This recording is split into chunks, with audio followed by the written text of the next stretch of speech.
Programme নিচ্ছি, যেটা আমরা চিফ সেক্রেটারি, আমি এবং ডিজি পুলিশ আছেন। এই প্রোগ্রামটার নাম হবে আমাদের পাড়া আমাদের সমাধান। মনে রাখবেন, গভর্নমেন্টের সব ডিপার্টমেন্ট মিলে যে বড় বড় কাজগুলো করে, সেই কাজগুলো যেমন চলছে, যা চলছে সেগুলো চলবে। পয়সা যতটা জোগাড় করতে পারবো সেই হিসেবে চলবে। এখন তো 100 দিনের কাজের টাকাও বন্ধ, গ্রামীণ আবাস যোজনার টাকাও বন্ধ, গ্রামীণ রাস্তার টাকাও বন্ধ। গত 24-এর ইলেকশনে আমি দেখেছিলাম বিজেপি অনেকগুলো প্রচার করেছিল টিভিতে, জল মিশন, জল জীবন, অনেক ছবি দেখিয়েছিল, আমি নিজে দেখেছিলাম অ্যাডগুলো। যদিও সেখানে 90% টাকা আমাদের দিতে হয়, মানে পুরো মেনটেনেন্স আমাদের করতে হয়, ল্যান্ড আমাদের দিতে হয়, পাইপ আমাদের নিয়ে যেতে হয়, তা সত্ত্বেও আমাদের 60% টাকাও দিতে হয়, ওরা মাত্র 40% দেয়। এবং তার মধ্যে মেনটেনেন্স ধরা নেই, তার মধ্যে ল্যান্ডের দাম ধরা নেই, তার মধ্যে কিছুই ধরা নেই। কিন্তু সেই টাকাটাও বন্ধ করে দিয়েছে। যেটা আমাদের জল স্বপ্ন প্রকল্প, যেটা আমরা মানুষকে বলেছিলাম পৌঁছে দেবো সবটা, আমরা প্রায় 98 লক্ষ মানুষের বাড়িতে বাড়িতে জল, নলবাহিত জল পৌঁছতে পেরেছি। কিন্তু এখনো অনেক জায়গায় পাইপ পড়ে আছে।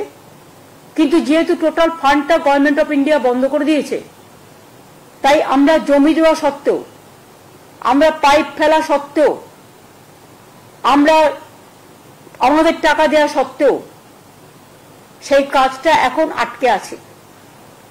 এখন আমাদের প্রায় 94টা সোশ্যাল স্কিম চালাতে হয়। আমাদের 100 দিনের কাজের বদলে কর্মশ্রী হয়েছে।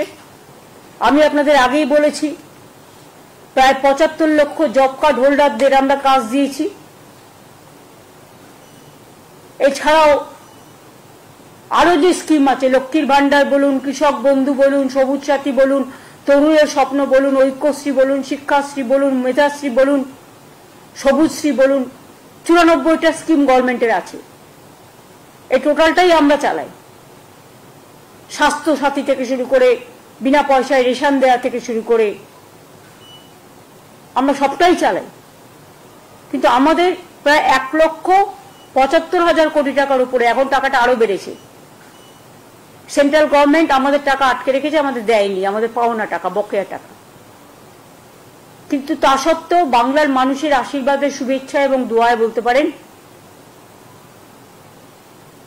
আমরা চেষ্টা করছি কেন্দ্রীয় সরকারের বৈষম্য বঞ্চনা সত্ত্বেও মানুষের কাজ, মানুষের মুখের হাসি যেন কেউ কেড়ে নিতে না পারে। দুয়ারে সরকারে আমরা দেখেছিলাম আগে মানুষকে এখানে ওখানে ঘুরে বেড়াতে হতো, কিন্তু দুয়ারে সরকারে অনেক মানুষ নিজে আসতেন এবং নিজের কথাটা বলতে পারতেন। অনেক সুযোগ আমরা দুয়ারে সরকার থেকে অনেক মানুষের কাছে পৌঁছাতে পেরেছি। সেই জন্য দুয়ারে সরকারে যারা পার্টিসিপেট করেছিলেন, অফিসার সহ, সরকারি কর্মচারী সহ, বিডিও, এসডিও, ডিএম, আইসি, ওসি, এসপি, অ্যাডিশনাল এসপি সহ, ডিএসপি সবাই সহ, সাধারণ মানুষও যারা এসছিলেন, তাদের কাছে আমরা কৃতজ্ঞতা জানাচ্ছি।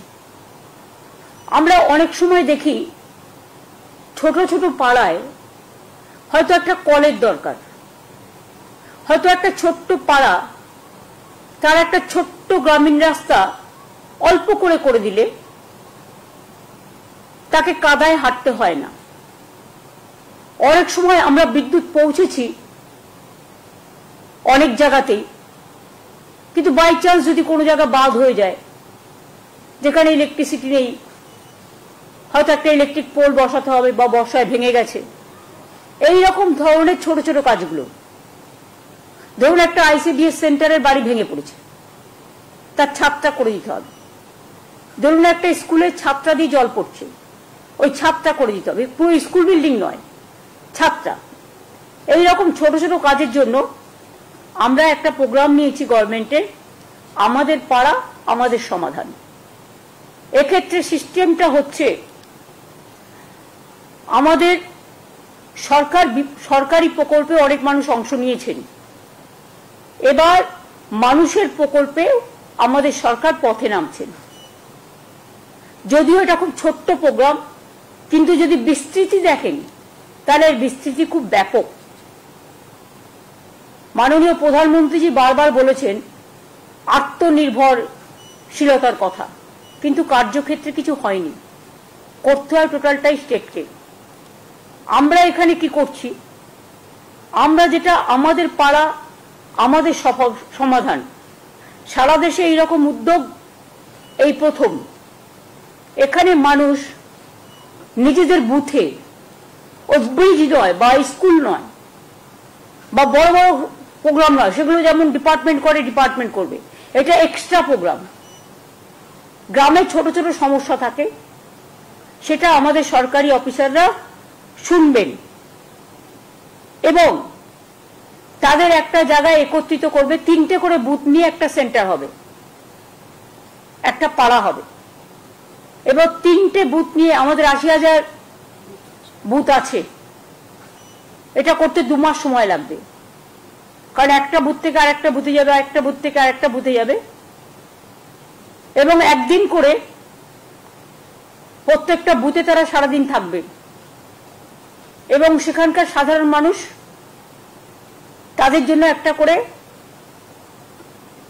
জায়গা থাকবে, সেখানে এসে তারা তাদের গ্রামের সমস্যা জানাতে পারে। এটা গ্রামের সমস্যা এবং সেক্ষেত্রে আলোচনা করে সরকারি অফিসাররা ঠিক করবেন কতটুকু আমরা করতে পারি। বড় প্রোগ্রাম নয়, এটা কিন্তু ছোট। আমরা স্মল ইজ বিউটিফুল, স্মলে চলে যাচ্ছি, গ্রামের অন্দরে, মাটির অন্দরে। সমস্ত কাজই হবে স্বচ্ছতা বজায় রেখে, নিরপেক্ষতা মেনে, অনলাইন পোর্টালের মাধ্যমে। কিন্তু মানুষ নিজের সমস্যা নিজে জানাতে পারে, নিজের কাগজ নিজে জমা দিতে পারে। আমরা যেটা বলতে চাই যে আমাদের অফিসাররা তাদের সাথে আলোচনা করবেন। 3টে বুথ নিয়ে একদিন করে ক্যাম্প হবে পাড়ায় পাড়ায়, মানে 3টে বুথ নিয়ে। আমাদের 80,000 বুথ আছে এবং এখান থেকে কথাগুলো শোনার পরে আমরা একটা ফান্ড স্যাংশন করছি। এত সমস্যার মধ্যেও একটা বুথের জন্য আমরা এর জন্য ছোট ছোট কাজ করার জন্য 10 লক্ষ টাকা করে স্যাংশন করব। তার মানে এখানে প্রায় 8,000 কোটি টাকার উপর সরকারের খরচা হবে এবং এর ফলে একটা গ্রাম একটা বুথ নিয়ে হয়, আপনারা জানেন। তার কিছু ছোটখাটো সমস্যা থাকতেই পারে, কিন্তু যে ছোটখাটো সমস্যাগুলো হয়তো পঞ্চায়েত স্তরেও তারা পায় না, সেক্ষেত্রে পঞ্চায়েত যেমন কাজ করছে করুক, গ্রামসভা যেমন কাজ করছে করুক, জেলা পরিষদ যেমন কাজ করছে করুক, মিউনিসিপ্যালিটি যেমন করছে করুক। কিন্তু এটা আমরা পশ্চিমবঙ্গ সরকার আমার পাড়ায় আমার সমাধান এই প্রোগ্রামটা করছি। এটা শুরু হবে 4ই আগস্ট থেকে, সরি 2 আগস্ট থেকে, মানে ফ্রাইডে থেকে, স্যাটারডে থেকে হবে। মানে এই শনিবার তো হবে না, 27 জুলাই, নো, নেক্সট পরের শনিবার থেকে। এটা হচ্ছে রাজ্য স্তরে, এর জন্য একটা টাস্ক ফোর্স হবে। তার দায়িত্বে থাকবেন চিফ সেক্রেটারি নিজেই, ফাইন্যান্স সেক্রেটারি ও অন্যান্য দপ্তরের ইম্পর্টেন্ট যারা এইসব কাজ রিলেটেড, তাদের নিয়ে চিফ সেক্রেটারি মাথায় থেকে একটা টাস্ক ফোর্স তৈরি করবেন যারা এটাকে মনিটরিং করবে। আর সেম টাস্ক ফোর্স ডিস্ট্রিক্ট লেভেলেও সিএস তৈরি করে দেবেন, সেখানে যারা মনিটরিং করবে। এবং পুলিশ তো সাথে নিশ্চয়ই থাকবে, কারণ ল অ্যান্ড অর্ডার তো তাদের দেখতে হয়। আমরা এই জন্যই প্রোগ্রামটা করছি যে ছোট সমস্যাও কিন্তু অনেক সময় মানুষ খুশি হয়, তাদের কথা কেউ শুনছে, তাদের পাড়াটাকে কেউ মাথায় রেখেছে, তাদের গ্রামটাকে কেউ মাথায় রেখেছে। এই সুযোগে গভর্নমেন্ট একটা 80,000 বুথে পৌঁছে যাওয়ার চেষ্টা করবে। 2 মাস টাইম দেওয়া হচ্ছে।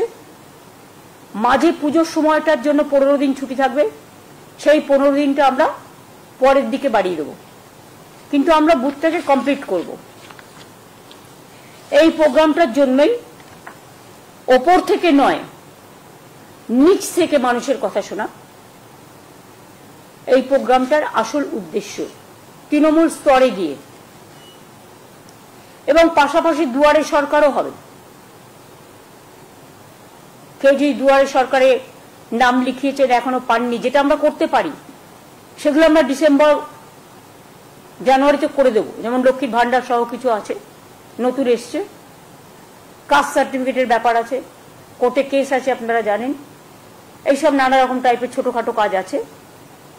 এইটাই হচ্ছে মেন আমাদের প্রাথমিকতা, যে মানুষ নিজেকে নিয়ে গর্বিত করুক, গর্ব করুক, নিজেকে সম্মানিত করুন। সরকারের কাছে কাউকে পৌঁছতে হবে না, সরকার তাদের দরজায় পৌঁছে যাবে। আমরা দুয়ারে সরকার করেছি, আমরা দুয়ারে রেশন করার চেষ্টা করেছি, পাড়ায় পাড়ায় গিয়ে রেশন দেওয়া হচ্ছে। সেইভাবে এটা আমাদের পাড়া, আমাদের সমাধান। 3টে করে বুথ নিয়ে একদিন করেই ক্যাম্প হবে। সকলের সহযোগিতা কামনা করব। এবং এটা আমি আগেও বলেছি, আবার বলি, 8,000 কোটি টাকার উপর খরচ হবে, সেটা স্যাংশন করা হয়েছে এবং সমস্ত কাজই শেষ হবে। পরিকল্পনা থেকে রূপায়ণ সময় বেঁধে 180 দিনের মধ্যে, মানে এখানে 3 মাস বলছে, কিন্তু আমায় করতে হবে 2 মাস। কারণ আগে আমরা ঠিক করেছিলাম 2টো করে বুথ নিয়ে করবো, এখন আমরা ঠিক করেছি 3টে করে বুথ নিয়ে করবো। সেই জন্য এটা কমে যাবে, টাইমটা 60 দিনের মধ্যে হবে। এইটা হচ্ছে, আমি সিএসকে বলবো আজ থেকেই পরিকল্পনার কাজ শুরু করে দেওয়ার জন্য। এটা আমি সিএস এর হাতে তুলে দিচ্ছি অফিসিয়ালি, যদি ওনার কাছে আছে সব। এটা ছিল আমাদের সরকারি প্রোগ্রাম ঘোষণা। এবার আমি সরকারি প্রোগ্রামের বাইরে, যদিও বাংলা রিলেটেড বলেই বলছি, দেখুন কালকেও আলিপুরদুয়ারের একজনের কাছে, এও তপশিলি সম্ভবত, অঞ্জলিশীল নিত্যশীল স্বামী, ফালাকাটা, কিন্তু চিঠিটা গেছে কুচবিহারে ভুল করে, আলিপুরদুয়ারে। এবং 19 আর 25 তারিখে লিখেছেও পুরোটা আসামি ভাষায়, এবং আসাম গভর্নমেন্ট থেকে। এই দেখুন, ফরেনার্স ট্রিব্যুনাল কোকরাঝড়, এখান থেকে চিঠিটা গেছে। বাংলার ব্যাপারে আসাম কি করে হস্তক্ষেপ করে? এটা শুধু আনএথিক্যালি নয়, আনকনস্টিটিউশনাল, ইললিগাল, এবং ওরা কিন্তু সীমারেখা লঙ্ঘন করছেন।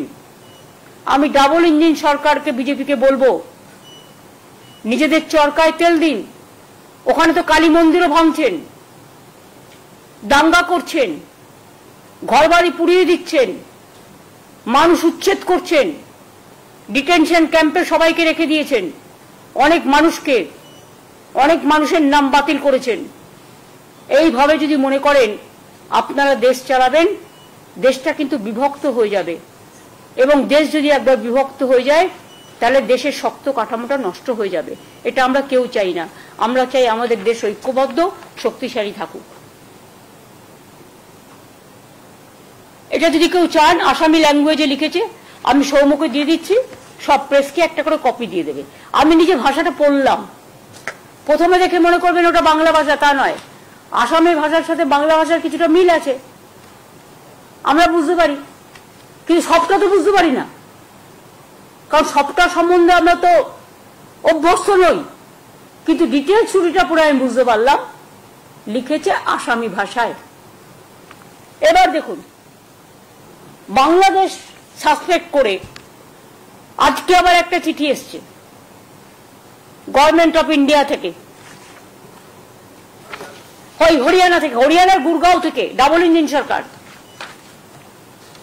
সেখানে অনেকগুলো নাম দিয়ে বলা হচ্ছে in all district Kolkata district collector মানে ডিএমদের কাছে, মালদা জেলা, দক্ষিণ দিনাজপুর জেলা, উত্তর দিনাজপুর জেলা, নদিয়া জেলা, মুর্শিদাবাদ জেলা, কুচবিহার জেলা, উত্তর 24 পরগনা জেলা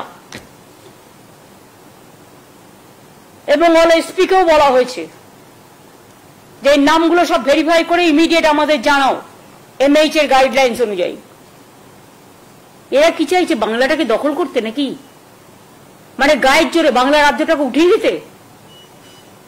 ভাষা সন্ত্রাস চলছে, মানুষের উপর অত্যাচার সন্ত্রাস চলছে। এবার প্রত্যেকটা জেলা চুনকে চুনকে মানে বেছে বেছে জেলার মানুষদের যাতে সংকটে ফেলা যায়। আমি সবাইকে বলবো কেউ ভয় পাবেন না, আমরা আমাদের কাজ আমাদের মতো করব, মানুষকে রক্ষা করা আমাদের দায়িত্ব এবং কর্তব্য। এই সব করে ভোটার লিস্ট থেকে নাম বাদ দিয়ে বিজেপি যদি মনে করেন মহারাষ্ট্র দিল্লির মতো বাংলায় জিতবেন তাহলে ভুল করছেন। মানুষের বিস্ফোরণ গতকাল আপনারা দেখেছেন, কাউকে আমরা নিয়ে আসিনি, তারা নিজেদের তাগিদে এসছেন। এবং এটাও যদি চান, এটাতেও প্রায় নাম আছে 52 জনের।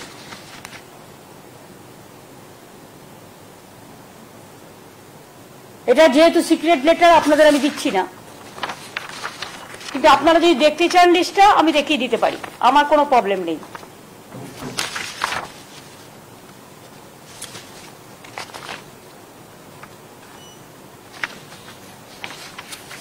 এই দেখুন ফুল পেজ লিস্ট, দেখুন ফুল পেজ লিস্ট, দেখুন ফুল পেজ লিস্ট।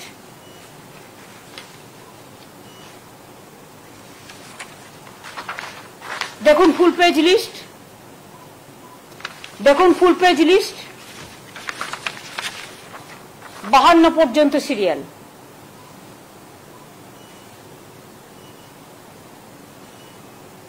এই যে জেলাগুলো বললাম সেই জেলাগুলো সব ইনভলভ আছে।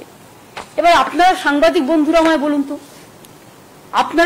আপনারা তো সব জায়গায় যান, এটা তো ইন্ডিয়ান সিটিজেনদের রাইট, ভারতবর্ষের যে কোনো প্রান্তে যে কোনো লোক যেতে পারে, কাজ করতে পারেন, রাইট টু ওয়ার্ক, এটা আমাদের সংবিধানে বলা আছে। আমাদের এখানেও যেমন 1.5 কোটি মানুষ কাজ করেন, তাছাড়াও সব স্টেটের মানুষ এখানে থাকেন, ব্যবসা করেন, কেউ ইন্ডাস্ট্রিতে আছেন। কই আমাদের এখানে তো প্রবলেম হয় না? তাহলে আমাদের রাজ্যের লোক যদি কোথাও কাজ করে তাহলে বিজেপির প্রবলেমটা কোথায়? আর তারা যে নিজে থেকে গেছে তো তা নয়, তাদের স্কিল আছে বলে, ট্যালেন্ট আছে বলে নিয়ে গেছে। গুজরাটের মানুষদের যখন 2টো প্লেনে করে শিকলবন্দি করে নিয়ে আসা হলো, এটা গুজরাটের মানুষকে অপমান করা নয়, তার অস্মিতাকে অসম্মান করা নয়? তেমনি মনে রাখবেন, গুরগাঁওয়ে যাদের রেখে দিয়েছেন ডিটেনশন ক্যাম্পে বা জেল তৈরি করে, আসামে যাদের রেখে দিয়েছেন, উড়িষ্যায় যাদের রাখছেন, ছত্তিশগড়ে যারা রাখছেন, মধ্যপ্রদেশে যাদের রাখছেন, রাজস্থানে যাদের রাখছেন, দিল্লিতে যাদের রাখছেন, মনে রাখবেন আমি জানি না কারায় বুদ্ধি দিচ্ছেন, নিশ্চয়ই বুদ্ধিভ্রম হয়েছে, বুদ্ধিভ্রষ্টা হয়েছে। পয়েলগাঁওতে যারা আক্রমণ করলো সেই জঙ্গিদের কেন অ্যারেস্ট করছেন না? মণিপুরে যে তাণ্ডব আজও চলছে, আসামের মুখ্যমন্ত্রী মহাশয় আপনাকে সম্মান জানিয়ে বলছি, আপনি মণিপুর তো কন্ট্রোল করতে পারলেন না, আপনি নাকি নর্থ ইস্টার্নের দায়িত্বে। এমনকি মণিপুরের যিনি মন্ত্রী মহাশয়, যিনি আবার নর্থ ইস্টার্নের চার্জেও আছেন, তারা কেউ ভয়ে মণিপুরে যেতে পারেন না। আর যত কিছু আপনাদের রাগ, বিদ্বেষ, বঞ্চনা, লাঞ্ছনা, অত্যাচার, অসম্মান, আমাদের ভাষার উপর অত্যাচার, ভাষা সন্ত্রাস, অস্মিতা, ভাষা আমাদের অস্মিতা, ভাষাকে আমরা মনে করি আমাদের সম্মান। সব মানুষের ভাষা, সব মানুষের সম্মান। আমি আবার বলছি, I am not against of any language, any languages. I love all the languages because unity in diversity is our origin. We have different states, different religions, different food practice, different culture.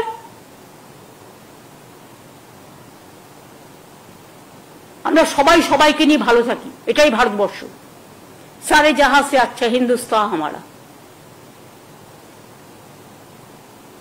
বৈচিত্র্যের মধ্যে ঐক্য। কিন্তু সেটা না করে বাংলা ভাষার কথা বললেই মনে হচ্ছে যেন আমরা খুব অপরাধ করে ফেলেছি। বাংলা ভাষার কথা বলা কি অপরাধ? আমি মনে করি অন্য ভাষার কথা বলাও যেমন অপরাধ নয়, তেমনি আমাদের মাতৃভাষা। আমরা তো ছোটবেলায় বাংলাও শিখেছি, হিন্দিও শিখেছি, স্কুলে সংস্কৃতও শিখেছি ক্লাস 8 পর্যন্ত। তো যদি আমাদের আপত্তি না থাকে অন্য কোনো ভাষায়, তাহলে আপনারা কেন আমাদের ভাষাভাষী লোকেদের উপর অত্যাচার করছেন? এর থেকে নিজেদের ঘরটাকে সামলান না।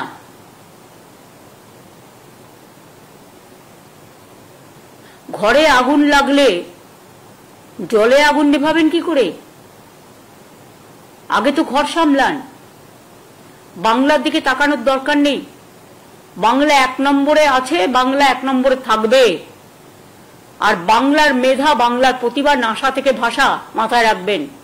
হারবার্ড থেকে অক্সফোর্ড যান, গিয়ে ঘুরে আসুন।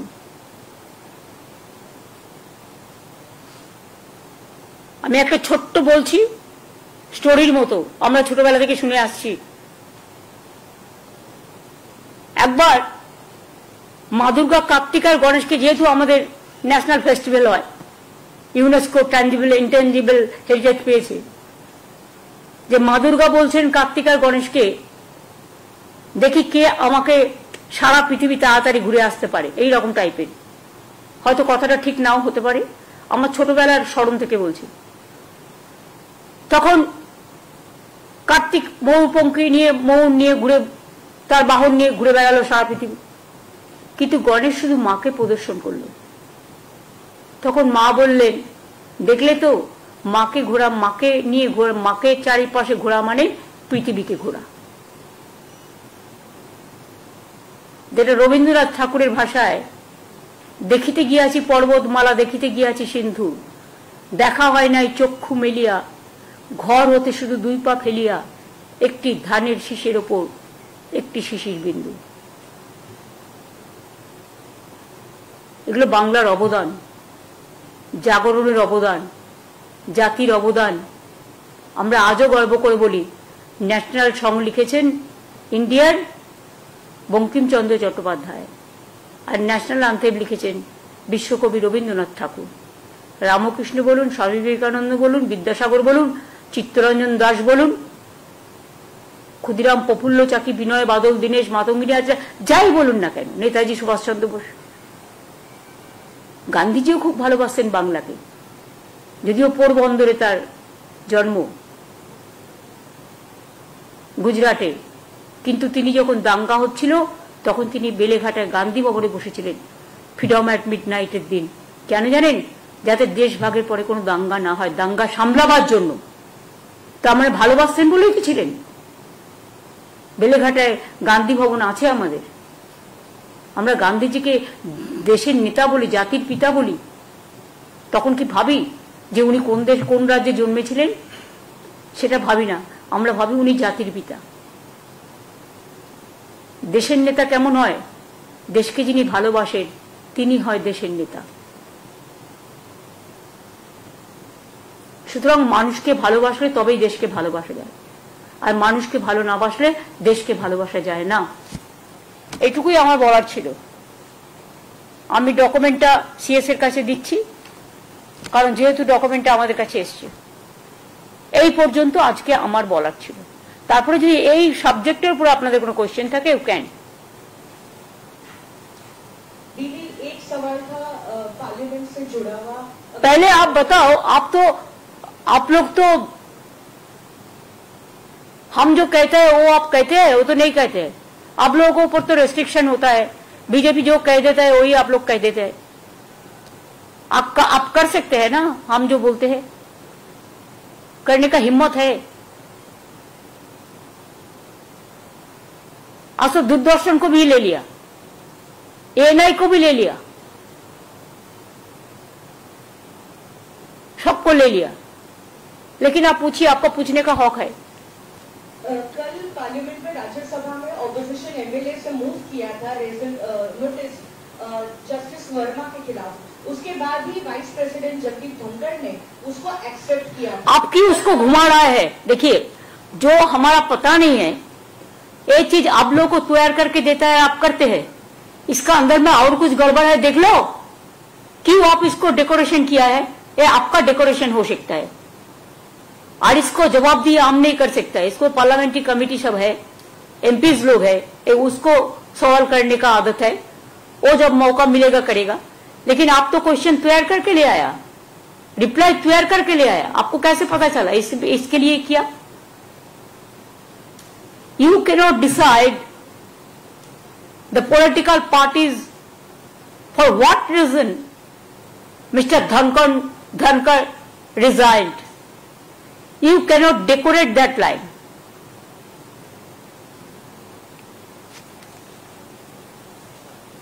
বাংলা ভাষা নিয়ে আপনি যেটা বলছেন, এক্ষেত্রে পার্লামেন্টে সেশন চলছে, সাংসদরা কি এই বিষয়টা নিয়ে কোনো মুভ করবেন? এবং আমাদের সবাই তো কালকে তো অভিষেক বলেছে, আপনারা দেখলেন যে আমরা এবার থেকে বাংলায় কথা বলবো, যারা বাংলা থেকে গেছে। অন্য ভাষাতেও কথা বলবো, কিন্তু বাংলাতেও আমরা বক্তব্য দেবো। পার্লামেন্টে একটা সুবিধা আছে, আমার সময় থেকে আমি জানি যে ট্রান্সলেটর আছে, যে কোনো কেউ যে কোনো ভাষায় কথা বলতে পারে, তাদের 1 ঘন্টা আগে নোটিশ দিতে হয়, এবং তখন ট্রান্সলেটররা সাইমালটেনিয়াসলি ইংলিশ এবং হিন্দিতে ট্রান্সলেট করে দেয়। আমি আরেকটা কথা বলেছি, আমি বলেছি আমি যেখানেই যাবো আমি সেখানে একটা করে ভাষা নিয়ে, ভাষা সন্ত্রাসের ওপর ধিক্কার জানিয়ে মিছিল করব। আমরা সম্ভবত যদি সবকিছু ঠিকঠাক থাকে, তাহলে 27 আর 28 আমাদের বীরভূমে প্রোগ্রাম আছে, কারণ আমাদের অনেক একটা এআরএম মিটিং হবে, আর তাছাড়াও আমাদের ব্রিজ উদ্বোধন আছে, আরো কিছু উদ্বোধনের প্রোগ্রাম আছে। ওগুলো করে দিলে তাড়াতাড়ি করে ব্রিজগুলো চালু হয়ে যাবে। কাজে ওখানেও কিন্তু আমি যখন যাব, আমি ভাষা নিয়ে একটা মিছিলও করব।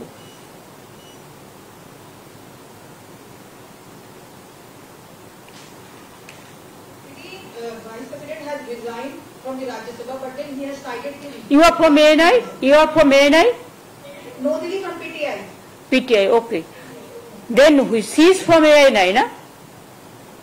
Your friend? From Pooja from Times Now. Times Now, okay. You, please.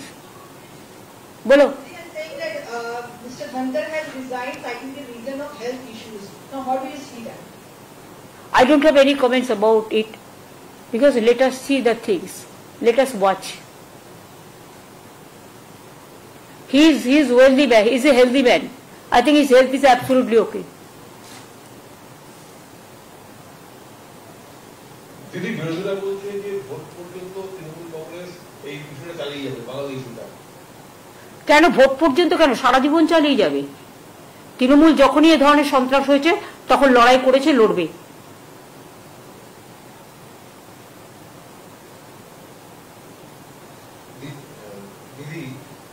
আপনি বললেন যে অনেকের কাছে এরকম চিঠি এসছে। আমরা আগে দেখেছিলাম যখন এরকম কোনো মানুষকে সন্দেহ চোখে রেখে ডিটেনশন ক্যাম্পে পাঠিয়েছে, তখন রেসপেক্টিভ ডিস্ট্রিক্ট পুলিশের কাছে লেটার যায়, কোয়েরি লেটার যায়।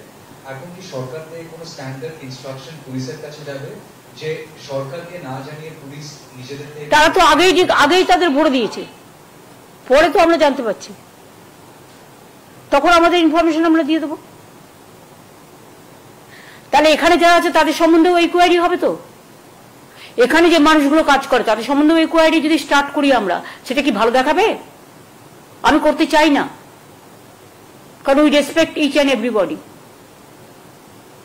একটা ভাষায় কথা বলা কারো অপরাধ নয়। আজকে সাউথ ইস্ট পুরো এশিয়াতে বাংলা ভাষায় কথা বলার ভাষা হচ্ছে 2য় স্থানে, আর সারা পৃথিবীতে 5ম স্থানে। 30 কোটির বেশি মানুষ বাংলায় কথা বলে, এটা মাথায় রাখবেন পৃথিবীতে।